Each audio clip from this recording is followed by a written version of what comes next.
Hi, I'm Don Larson, Director of Legal Services for Texas Classroom Teachers Association.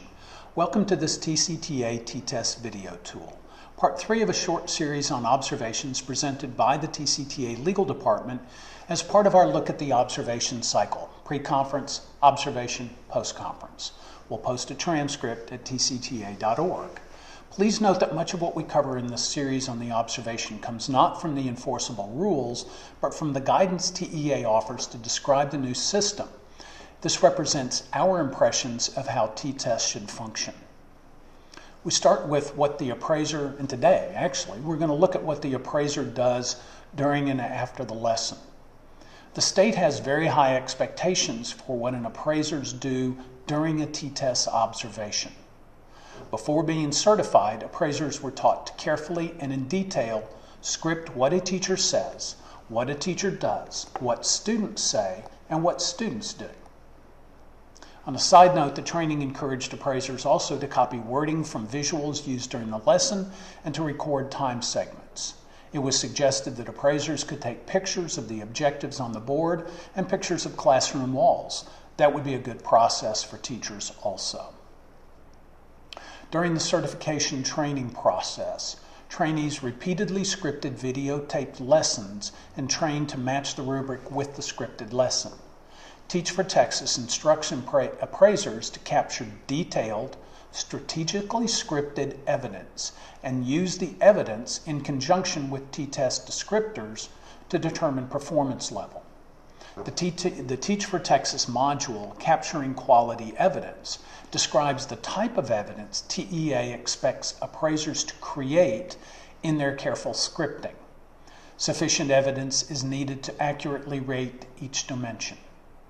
Scripting provides factual, concrete evidence for the appraiser to apply to the T-TESS rubric. And it's essential to capture objective evidence during observations. The Teach for Texas module goes on to state that an appraiser should begin by analyzing evidence in your observation scripted notes and measure it against the standard that the evidence is clear, concise, focused on what the teacher says and does, and might include direct quotes and teacher actions. That also applies to evidence of what students say and do. According to the module, evidence that does not meet the expected standards is vague, unclear, and leaves you wanting to know more. So what happens next?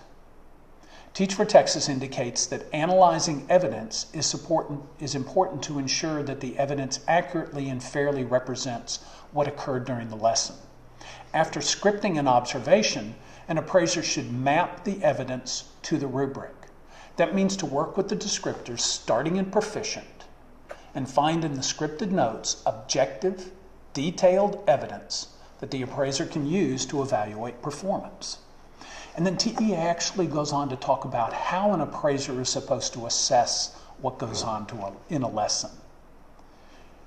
What it says is, after an observation, appraisers should map evidence collected during the observation to the rubric and allow the evidence to drive the ratings for each dimension, rather than selecting evidence to justify perceptions of the lesson. T-TESS is not about having a new appraisal system to justify preconceived notions of a teacher's performance. The Appraiser Training Guide says, creating accurate and fair assessments of teacher practices and instituting measures for evaluating the ongoing quality of the T-TESS appraiser process contributes to the fidelity of the model.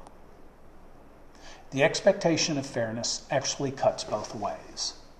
It means that an appraiser who has concluded that a teacher is not a good teacher should put aside that preconception and then consider what actually happened during the lesson, fairly scoring the rubric according to carefully scripted evidence, and then use that rubric for growth.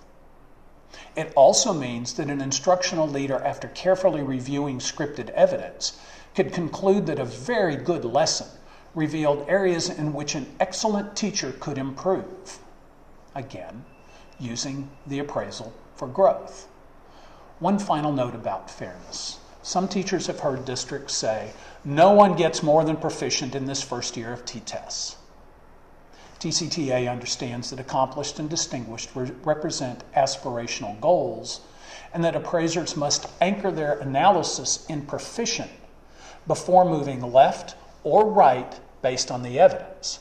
But a blanket statement such as no one gets more than proficient means that an appraiser is not mapping the evidence to the descriptors and evaluating a teacher's performance according to TESS parameters.